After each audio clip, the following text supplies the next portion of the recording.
sabe o que é mercado de capitais? Se você não sabe, fica tranquila, eu vou te explicar e você vai entender de uma forma simples e rápida.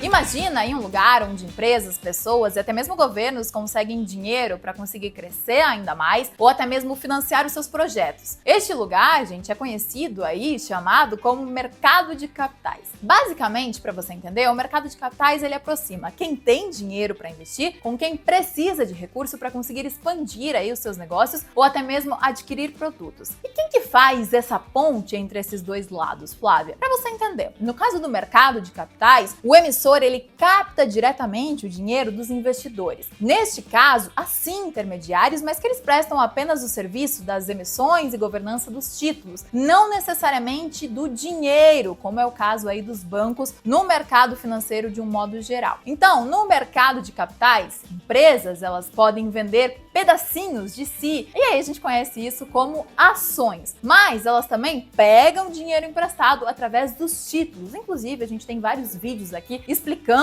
falando um pouco mais sobre os diversos títulos disponíveis no mercado. Legal. E quais são as vantagens disso? A vantagem para quem compra essas ações ou até mesmo esses títulos é que as pessoas podem ganhar dinheiro aí com os lucros dessas empresas ou até mesmo com os juros pagos por elas. Se você comprar aí uma ação de uma empresa, você vai estar se tornando uma espécie de sócio dela, porque você vai ter aí um pedacinho dela na sua mão. Logo, se a empresa vai bem, é claro, ela paga dividendos e o valor dessa ação pode subir e, consequentemente, você vai ganhar dinheiro com isso. Mas é óbvio que tem um outro lado, então, em contrapartida, se a empresa vai mal das pernas, você vai perder dinheiro com isso. Nunca se esqueça disso, porque é importantíssimo você estar ciente aí dos riscos ao investir o seu dinheiro. O mercado de capitais, gente, ele é fundamental aí para o funcionamento do mundo, da nossa economia, porque ele ajuda empresas a crescerem e também oferece aí oportunidades, é claro, para pessoas como nós, pessoas comuns, que podemos aí comprar ações delas e até, quem sabe, multiplicar no nosso suado dinheirinho, multiplicar aí o nosso capital. Mas uma coisa importante, como os ativos negociados neste mercado, eles são de renda variável, então eles podem variar, para manter a ordem no mercado, a CVM regula e fiscaliza esse ambiente neste mercado. Agora me conta se você entendeu o que é mercado de capitais, segue aqui o nosso YouTube para você ter mais informações, já se inscreve, deixa aquele like, é super importante pra gente, para você conseguir acompanhar aí mais notícias do mundo dos investimentos e mais informações pra gente descomplicar esse mercado.